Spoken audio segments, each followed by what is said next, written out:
Olá, seja muito bem-vindo a mais um Começo de Conversa, um programa de entrevistas diferente, um bate-papo franco, aberto, sem censura. O Começo de Conversa é transmitido por 3 emissoras, Super Canal TV, TV Sistec e UNEC TV. Ele é professor de História, Filosofia, Didática e Ensino Religioso e destaca-se no cargo de deputado em 6 mandatos consecutivos. Já foi vice-presidente da Assembleia Legislativa de Minas Gerais, biênio 99-2000, vereador, deputado representante da Comissão de Direitos Humanos, aliás, até já presidiu a entidade, foi também dirigente sindical, enfim, um líder político nato acostumado com causas públicas. Não saia daí, já já você saberá quem é esse nosso convidado muito especial de hoje aqui no Começo de Conversa.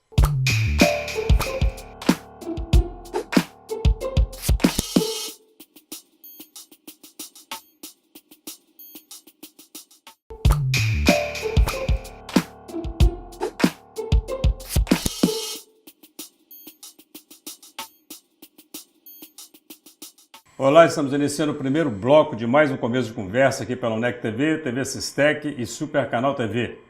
Vamos agora ao quadro Você na Tela do Começo de Conversa. Meu nome é Maurício, sou de São José dos Campos. Queria dar um toque para vocês. Está rolando na internet o programa Começo de Conversa com o professor Eugênio Maria Gomes. Vão lá, acessem que vale a pena, são temas variados, convidados interessantes, vocês vão gostar. Um beijão para todos. Sou Alice Quintão, moro em Coronel Fabriciano, assisto o programa Começo de Conversa e gosto muito. Recomendo a todos para assistirem também. Parabéns, doutor Eugênio. Espero ter a oportunidade para conhecê-lo pessoalmente. Nossos agradecimentos ao Maurício Moreira, de São José dos Campos, e a Alice Quintão, de Coronel Fabriciano. Você também pode aparecer aqui no Começo de Conversa. Envie os seus comentários, a sua sugestão ou o seu recado através do endereço começodeconversa@uol.com.br ou através do WhatsApp 033 98899 2831. Você vai saber agora no Começo de Conversa sobre a vida e atuação do deputado Durval Ângelo, filiado ao PT, Partido dos Trabalhadores, líder do governo na Assembleia Legislativa, atua com desenvoltura nessa missão espinhosa, delegado pelo governador do estado. É defensor e apaixonado pela PAC, Associação de Proteção aos Condenados. Quem é o político Durval?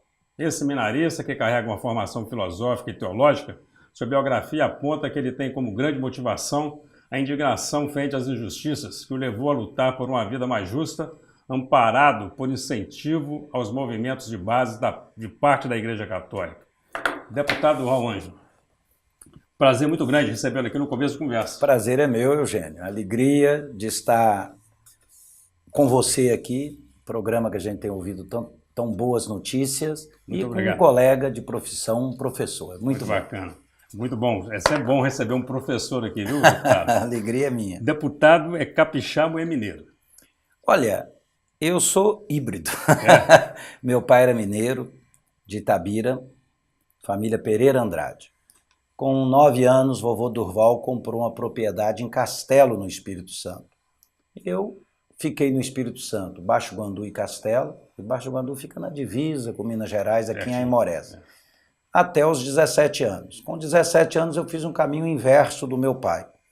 Vim para Juiz de Fora, para o Seminário Santo Antônio, onde fiz filosofia, iniciei teologia, que depois terminei em Belo Horizonte. Então, nesse sentido, eu acho que a raiz da família é mineira, né? E a gente pode até sair de Minas, mas Minas não sai da gente, né? Com toda certeza. Eu vi aqui na sua biografia que o senhor é ex-seminarista, né? E fiz até que falei na chamada. Saiu do seminário, te tiraram do seminário? Não, eu que saí. Eu, desde novo, lá no Espírito Santo, das nossas famílias de origem italiana, tem que ter sempre um padre na família para salvar a família, né? Eu sou de uma família de 10 irmãos, 8 homens e 2 mulheres, então desde novo eu tinha vocação para a questão do seminário. Já com 21 anos de idade, eu percebi que não era essa a minha vocação, então por opção eu saí do seminário, né? Mas terminei o curso de teologia e continuei trabalhando em um seminário católico, o Instituto Santo Tomás de Aquino, que é um seminário das congregações religiosas em Belo Horizonte. E a minha vida sempre foi com assessorias de pastorais, nas pastorais sociais, no Cefep, que é um Centro Nacional de Fé e Política Dom Helder Câmara, né? Então, até o fato de eu estar na política, de alguma forma, é uma exigência da fé, né? Realmente de buscar, por exemplo, que a fé tivesse concretude em ações éticas, em políticas públicas para melhorar a vida das pessoas. Essas causas sociais defendidas pela Igreja Católica, e eu vejo que o senhor manteve e mantém as boas relações com a Igreja, tanto é que é professor, né, no Instituto Católico, isso de alguma forma interferiu na sua caminhada política? Como é que o senhor chega na vida pública? Olha, eu acho que da experiência cristã, o que eu levo de forma muito forte é a causa dos direitos humanos. Porque a questão da opção pelos pobres, quem tem os direitos mais negados em nossa sociedade são os mais pobres. Então eu acho que esse engajamento na Comissão de Direitos Humanos é muito em função dessa formação católica. E ao mesmo tempo o princípio da ética. Eu acho que a fé ela nos ajuda em compreender uma política na perspectiva ética.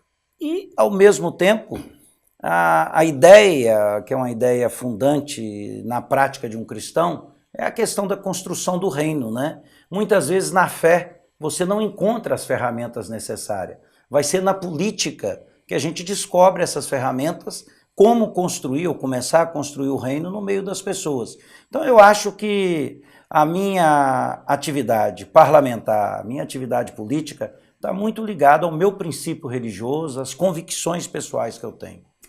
E o senhor enxerga mesmo na política essa ferramenta importante para fazer essas mudanças? Quer dizer, não te incomoda ser político?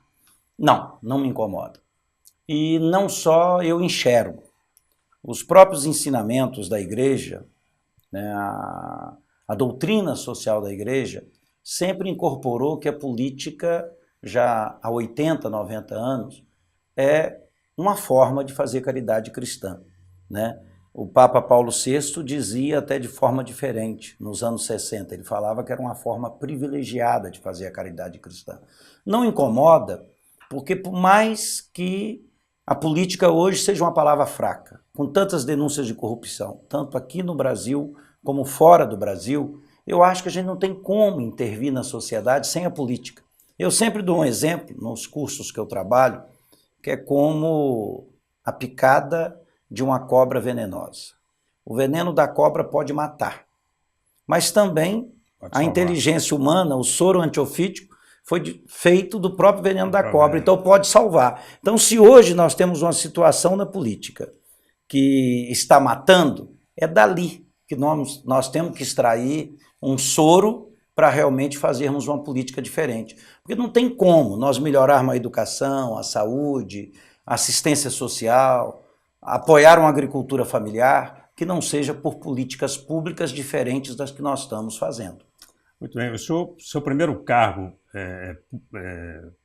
como na vida pública, né? Foi de vereador?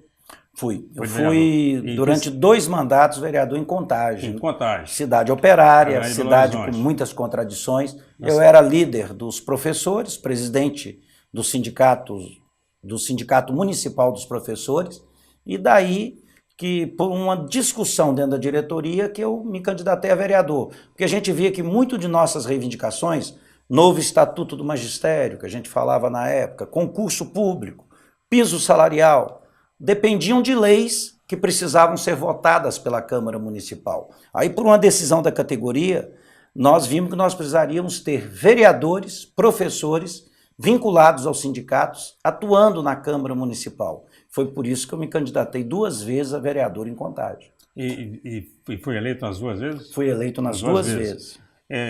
O sindicato utilizou a política para poder conseguir fazer as mudanças que achava que precisava ser feitas. Sim, né? Porque logo quando eu cheguei em 88, 89 na Câmara, eu fui relator da Lei Orgânica Municipal. Aí, como relator da Lei Orgânica, nós pudemos colocar no texto da lei várias conquistas do magistério que existem até hoje. Interessante que eu requeria 15 dias a minha aposentadoria como professor da Rede Municipal de Contagem, professor estatutário. né? E o rapaz que estava orientando o processo de aposentadoria, ele falou, Durval, olha, esse direito aqui X, você tem até 98, quando mudaram a lei orgânica que você foi relator. Esse você tem até hoje, quer dizer, ao aposentar você vai ter essa promoção, porque a lei orgânica até hoje garantiu, você foi relator da lei orgânica. É interessante que um funcionário antigo, velho, lá do setor de aposentadoria, ele conseguiu identificar que aquela ação nossa como vereador se traduziu hoje em direitos que eu, que não sabia, estou usufruindo. Muito bem.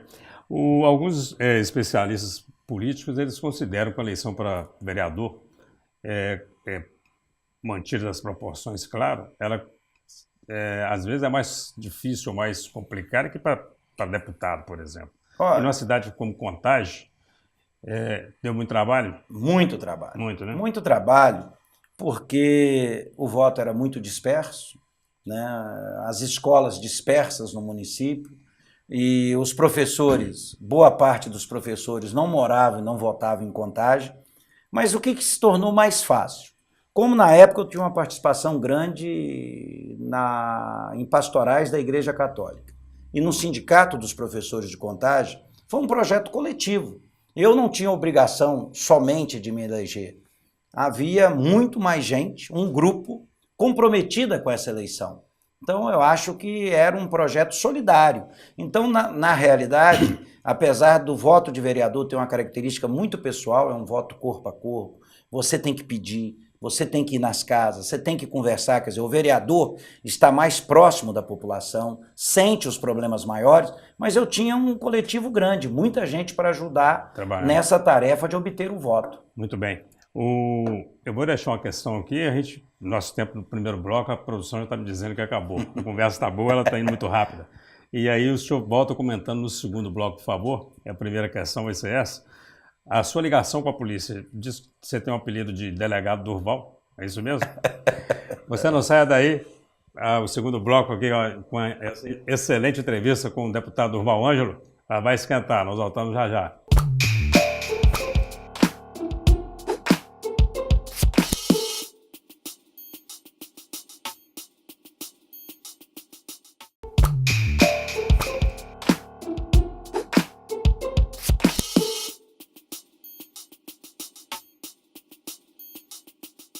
Olá, estamos de volta com o Começo de Conversa, um programa transmitido pela Super Canal TV, pela TV Sistec e pela UNEC TV. Você que chegou aí agora vai poder acompanhar o segundo bloco de uma sensacional entrevista com o deputado Durval Ângelo, que já teve uma das atuações consideradas muito polêmicas em relação aos direitos humanos em Minas Gerais, muito por conta da atuação da própria Comissão de Direitos Humanos.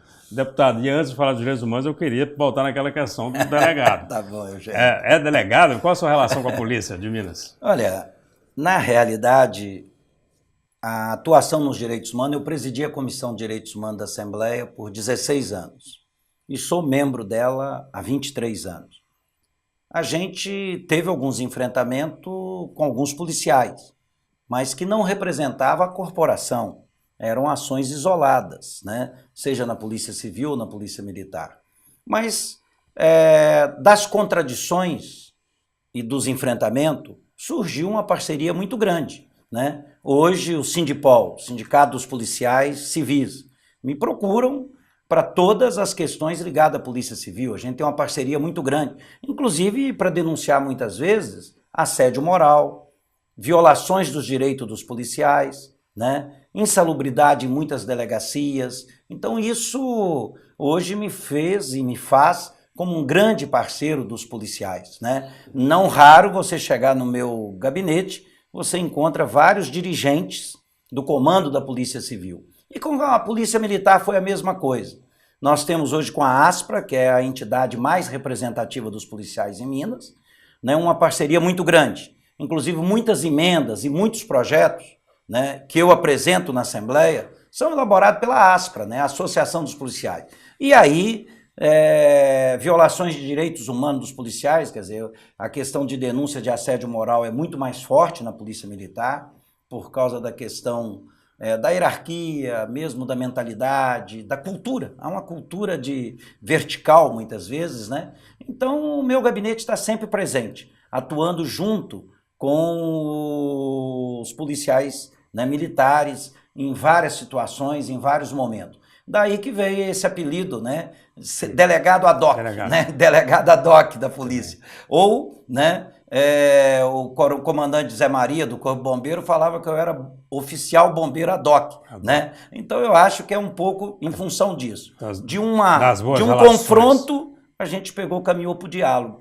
Hoje a gente precisa da polícia, de uma polícia que se preocupa com direitos humanos. E eu digo mais, eu provoco, quando eu sou chamado para dar curso, na escola de oficiais ou de praças, ou mesmo dar palestra na Academia da Polícia Civil, eu digo assim, o primeiro agente de direitos humanos é o policial. É ele que tem que saber qual direito está sendo lesado daquele cidadão e orientá-lo. E eu digo mais, todo agente público, todo servidor público, para cumprir a Constituição, ele tem que ser um defensor dos direitos humanos nato. Porque hoje, falar em direitos humanos é falar num outro nome, no novo nome da democracia. Não tem como a gente falar em democracia sem direitos, né? Não é? Eu queria então aproveitar o gancho e entrar na questão dos direitos humanos. O senhor que é membro da comissão, né, dos direitos humanos de Minas Gerais, já presidiu a entidade e tem a turma de formadores de opinião, quer dizer, ninguém nunca está satisfeito com nada, né? Mas tem quem diga que direitos humanos, ele acontece, ele aparece quando é para defender o marginal e não o marginalizado. Quando acontece, por exemplo, no caso Bruno, aí inverte tudo. Fala, direitos humanos é só para o bonitão, para quem não precisa mesmo, quem precisa não recebe. Como é que o senhor lida com isso? Olha bem... E fala sobre essa experiência do caso Bruno. Essas expressões, elas têm duas motivações. Uma é da ignorância, né? Já dizia Milor Fernandes que a ignorância não tem limite. Não é? A inteligência tem, mas a ignorância não. Ela vai ao infinito. Né? Vai ao infinito. É. Mas tem uma parte que é de má intenção. Muitas vezes, quem viola direitos sempre faz essas acusações contra a Comissão de Direitos Humanos. E eu gosto de dar casos concretos. A Comissão de Direitos Humanos esteve aqui, em Caratinga, defendendo os parceiros da empresa da CAF de Pingo d'Água, que estavam sendo expulsos e tirados há 10, 12 anos atrás, quando da privatização, quando da venda do controle acionário, sendo tirados de suas terras. Hoje estão lá, graças à ação dos direitos humanos. Eu já estive aqui, por exemplo, em casos de crimes violentos, defendendo famílias de vítimas, né? Eu já estive aqui com denúncias de tortura, por exemplo, no presídio, e onde as rebeliões eram constantes. Interessante que eu tive um bom acolhimento do juiz da vara de execuções criminais, do promotor de execuções da época, e o presídio não deu mais problema. Trazendo o quê? Trazendo segurança para a sociedade, garantia para a sociedade. O caso Bruno é interessante. Quem descobriu e conseguiu a confissão do Macarrão, no caso Bruno, foi a Comissão de Direitos Humanos. Eu fui ouvir o Macarrão lá na penitenciária Nelson Hungria e, gravado pela TV Assembleia, ele confessou o crime. Eu falei, mas vem cá, de quem era o sapato dentro do carro? Era da Elisa Samúdio. De quem era o batom? Aí eu fui perguntando, ele foi confessando tudo. Eu falei, mas por que você não falou antes? Está lá, foi usado no júri do Bruno, a minha gravação, e eu fui testemunha do Ministério Público contra o Bruno. Então, olha bem, o meu testemunho foi tão importante que o promotor de justiça me colocou como testemunha contra o Bruno. Estive lá com a mãe da Elisa Samúdio, que ela me aplaudiu. Então, quem conseguiu, quando nós ouvimos o Bruno na Comissão de Direitos Humanos, pedimos a ele que confessasse. Fizemos uma reunião privada com ele e que depois ele confessou. Isso facilitou a redução da pena dele, mas facilitou a elucidação do crime. Então eu acho que a comissão ela tem contribuído com o Ministério Público, com a Justiça e com a própria Polícia Judiciária em suas investigações. Muitas vezes são sigilosas, a gente não pode falar, mas temos muitas investigações que a gente trabalha junto com a Polícia Judiciária de Minas Gerais, com a Polícia Civil, e os casos são esclarecidos. Então eu acho que defender a sociedade, prender o criminoso, aquele que cometeu uma lesão à sociedade. Ela tem tamanha importância como também você defender que depois de preso, essa pessoa tenha seus direitos respeitados. Sabe qual é uma coisa que eu sempre gosto de dizer? Direitos humanos existem para que o Estado não seja fora da lei. Para que os agentes do Estado cumpram a lei dentro de uma visão de civilidade, não a barbárie. Martin Luther King nos dizia que o olho por olho nos fará viver numa sociedade de cegos, com toda certeza. Se a gente achar que a política tem que ser olho por olho. Não. O Estado é um avanço da lei de Talião. A visão do Estado democrático moderno, a gente tem que ir além do olho por olho, do dente por dente da lei do Talião. Dentro desse assunto ainda de direitos humanos, nós tivemos recentemente aqui na região, em Santa Margarida, né, a morte de um policial e a morte de um segurança de uma agência bancária. E redes sociais, você sabe, né, terra de ninguém.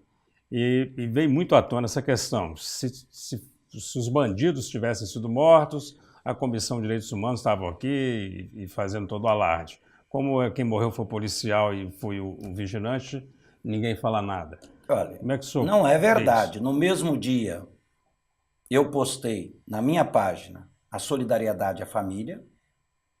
No mesmo dia, eu solicitei do governador uma homenagem especial ao cabo, que o governador prestou agora em Mariana, e fez questão de registrar que foi a nosso pedido.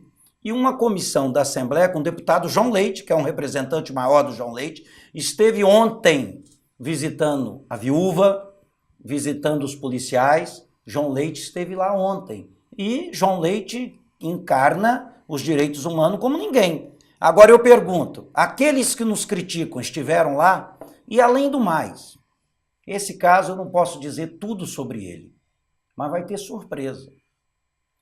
Esse crime foi um crime diferente dos outros. Os agentes desse crime eram da região. E nós vamos ficar surpresos quando as investigações começarem a mostrar que tem mais gente na região envolvida. Um preso é de Carangola, um do Córrego dos Alves, de Divino, o outro de Orizânia, porque na realidade as quadrilhas que assaltam são paulistas ou baianas, a maioria delas, né? A maior parte dos assaltos. Esse assalto foi diferente. E outra, vão se descobrir logo que uma arma usada para matar o próprio cabo era uma arma privativa da polícia. Então eu acho que nesse caso é bom para ninguém... Primeiro, a comissão atuou, a comissão agiu, mas é bom esperar o desdobramento, que vamos ter muitas novidades e que infelizmente eu não posso colocar ainda. Tá bom, muito bem. Próximo bloco, deputado, nós queremos falar sobre política, sobre corrupção. A conversa está muito boa, você não sai daí. Já já nós voltamos para o terceiro e último bloco com o deputado Durval Ângelo. É já já.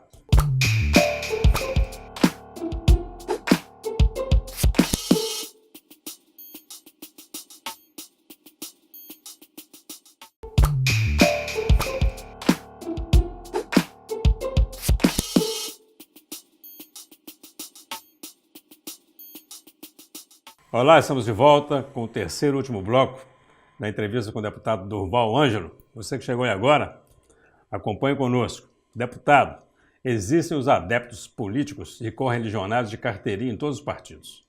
O senhor é petista de carteirinha ou reconhece erros na condução do partido? Acha que o PT se desviou do seu propósito como partido das massas? Eu sou do Partido dos Trabalhadores desde a fundação, há 37 anos. O único partido que fui filiado, né? Cometemos muitos erros. Se nós não tivéssemos cometido os erros, nós estaríamos ainda no poder. Eu acho que o PT deveria ter, no início do governo Lula, com altíssima popularidade, ter acreditado na reforma política. A reforma política é a mãe de todas as reformas. Repito, a mãe de todas as reformas.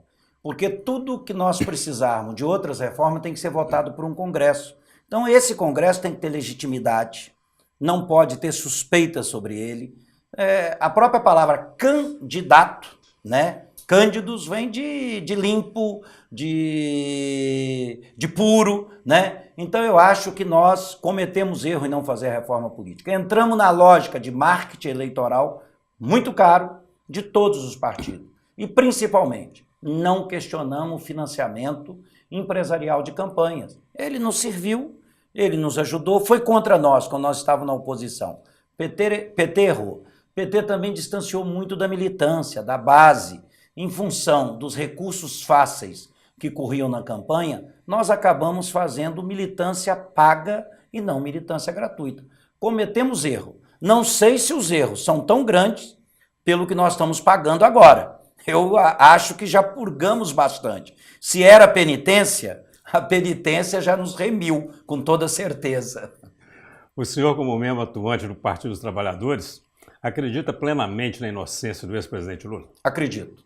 Acredito porque é o seguinte, olha, eu acho que Caixa 2 e lógica de financiamento da campanha não pode ser vista como questão de corrupção. E eu acho que eu acredito pelas provas do processo.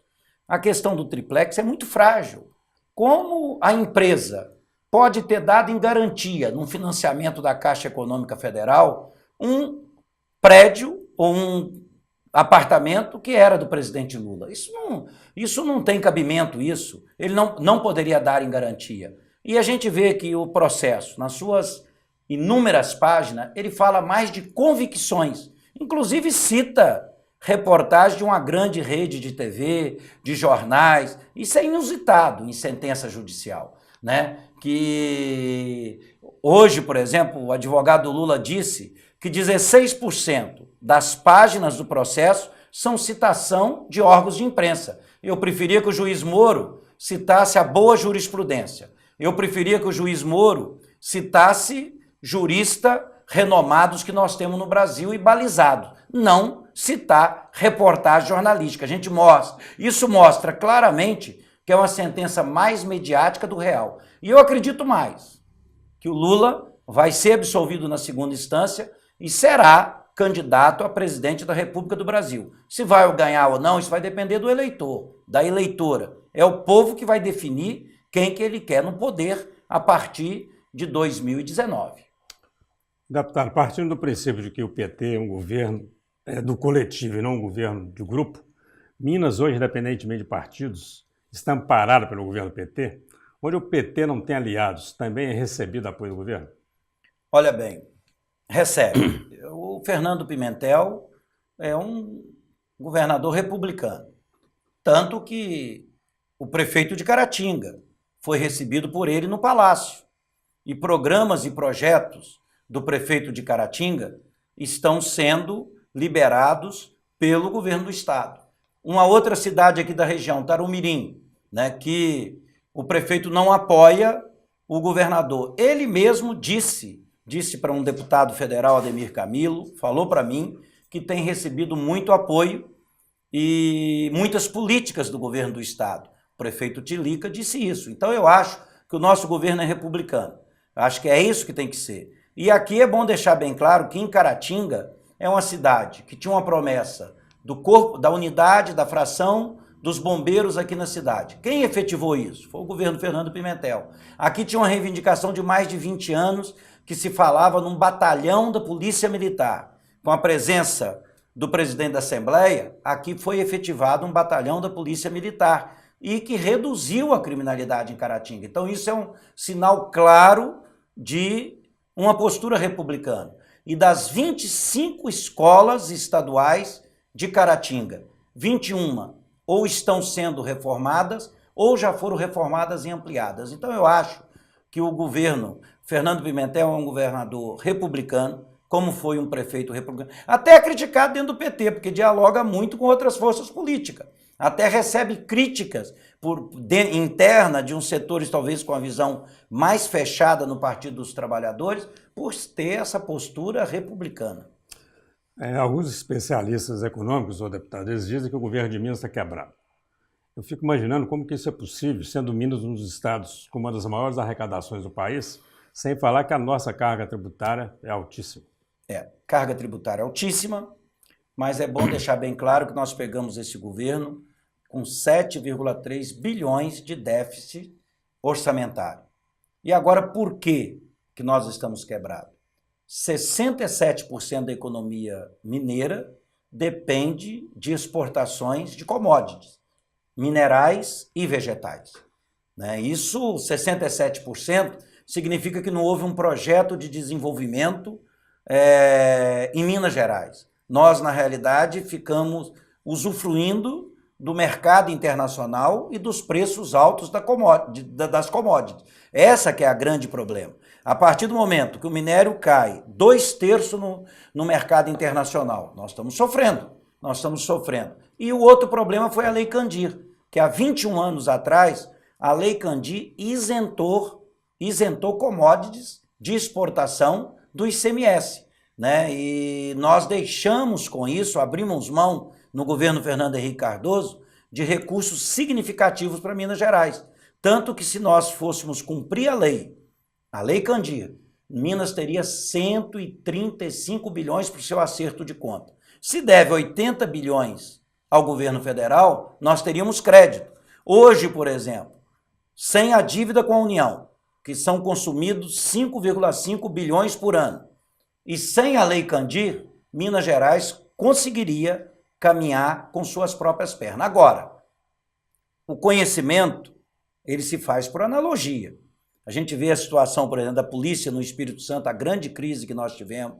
Rio de Janeiro não conseguiu terminar o pagamento de abril dos servidores, e a gente vê cenas tristes na televisão de servidores do Rio pegando cesta básica. A situação em Minas ainda está diferente. E hoje nós temos 9 a 10 estados do Brasil, onde a questão carcerária é caótica, onde o crime organizado controla as grandes e as pequenas prisões.